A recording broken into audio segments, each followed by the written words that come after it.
2006 on a 55 Lotus Caterham 7. This is an Academy Cadet car, this one, so it's factory built, not built at the Caterham factory there. It's got a 1.6k series in it with the Lotus heads. And basically when you bought these cars from new, you were given a 2-year sort of pass in the Academy racing team, and then after 2 years Caterham would take it back and turn it into a road car. So it comes with, you've got spare track wheels and tyres, you've got your little side bits there that go on the pillars here so you don't have the doors on. You've got spare shocks and dampers, anti-roll bars, all track use. This part here is all for track. Just a few points to point out here that it comes with the doors, it's got the new Bimini top on it, and it comes with the full wet weather gear as well. So all that's there. Bodywork wise, we're going to start off at the bonnet, work our way around, and then we'll get started up, we'll look at the engine bay and things like that. As you can see, this is all aluminium. We'll go across the top of the aluminium. Wants a little bit of a polish. A few little marks here and there, and a little bit of a bird poo mark there on the bonnet itself, but the rest of it's all nice and straight. As you come up onto the wheel arches, all nice and tidy. A few little sponge scratches, surface scratches in the paint, wants a polish, but apart from that, all nice and presentable.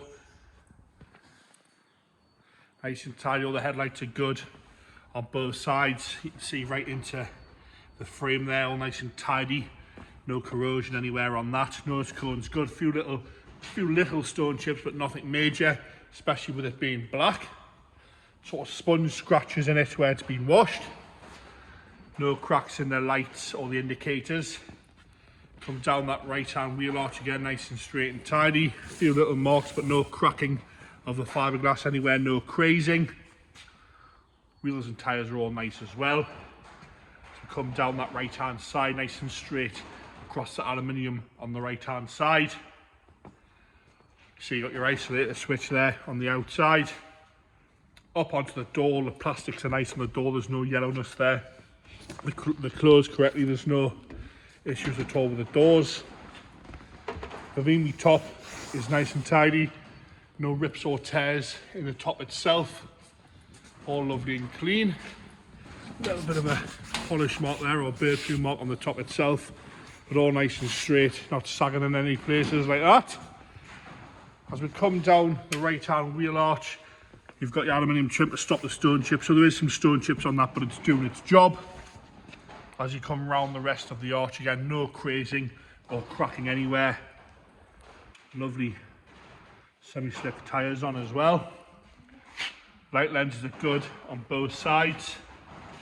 Back aluminium tub there, again nice and tidy and straight. Like I say, there's a factory built one, this. So you've got your little load cover there as well. As we come round onto the left hand side again, that wheel arch is lovely and straight, no crazing or cracking anywhere there. Gel coat is all nice. Again, we've got some scratching in the paintwork, you can see that the camera picks it up. One's a bit of a polish, but it's meant to be used, this sort of thing. It's nice to see them like this. See the exhaust system there.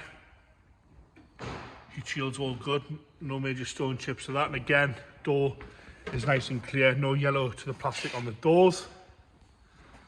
As we come down the rest of the left hand side, again nice and straight across the lower half. What I'm going to do is we're going to pop that Bimini top off so we can have a look at the interior there. It's fairly simple, just on some press studs at the front. Just pop those off. We'll just fold it back. Like I say, it's got the full wet weather gear there. As we go into the interior now, you've got your two fiberglass bucket seats. Not a lot really to mention in here, all nice and tidy. You've got your rubber mats, steering wheel's all good, the dashboard's all nice and straight as well, all the dials are easy and clear to read. It's keyless entry, this one, so you've got just a fob. That's your ignition switch on, and then that's your start button, which we'll do in a second. Toby will start that up in a minute when we get round to that. All nice and tidy in the right hand side. Not built for someone like me, it's meant for a slightly skinnier person, this one. Again, left hand seat is all good, no cracks in the seat. Nice little press studs there that open the doors. Again, you've got rubber mats throughout. Give you a good look at that. There.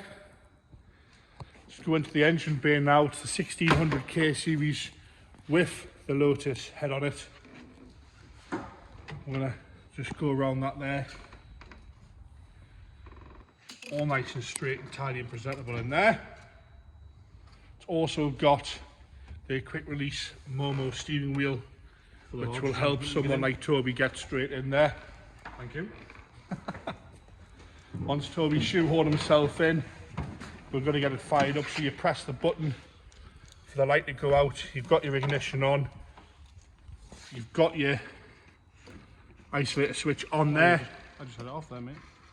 Ready? And then go on, Toby. No, we've got it. There we go.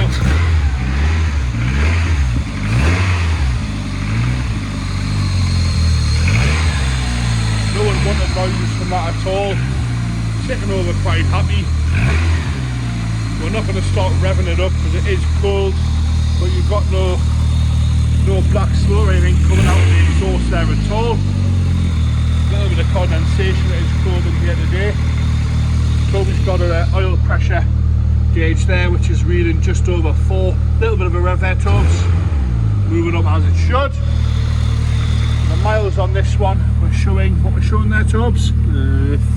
13,390. 13,390 miles on the clock on that one, and obviously the bonnet lifts off. It's only alley, so it's nice and light.